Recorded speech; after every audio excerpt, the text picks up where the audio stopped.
In 1815, Europe stood exhausted. 20 years of revolution and war had torn the continent apart. Napoleon was finally defeated, and the great powers gathered in Vienna with one shared goal: never let Europe burn like this again. Out of this fear was born a new system, the Concert of Europe. It was meant to preserve peace through cooperation. Britain, Austria, Russia, Prussia, and later France agreed to meet regularly, settle disputes diplomatically, and crush revolutions before they spread. At the heart of this system stood a British statesman. Castlereagh believed stability was more important than ideology. He accepted monarchies, even autocratic ones, as the price of peace. If Europe stayed balanced, Britain's trade, empire, and security would flourish. For nearly a decade, the concert worked, but beneath the calm, a storm was brewing inside Britain itself. Castlereagh's Europe, peace above all. Castlereagh was cautious, conservative, and deeply suspicious of revolution.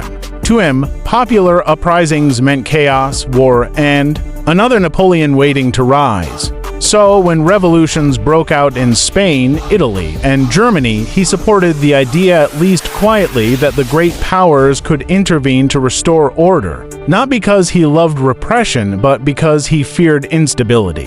Yet back home, Britain was changing. The public admired constitutional government.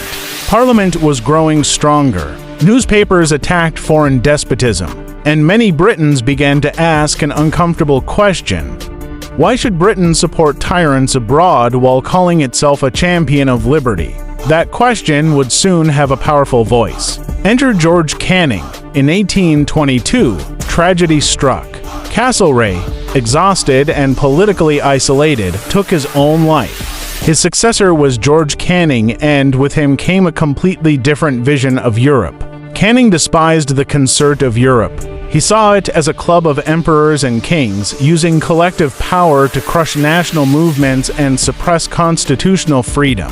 Britain, he argued, had no business being the policeman of continental reaction. Where Castlereagh sought balance, Canning sought independence. And where Castlereagh believed in cooperation, Canning believed in choice. The breaking point: intervention or neutrality. Austria and Russia wanted joint intervention, using the concert to send armies into Spain and Italy to restore absolute monarchy. Canning said no. Britain would not march alongside autocrats to crush constitutional governments. For the first time since 1815, Britain openly rejected a collective decision of the concert. Spain's empire in Latin America was collapsing.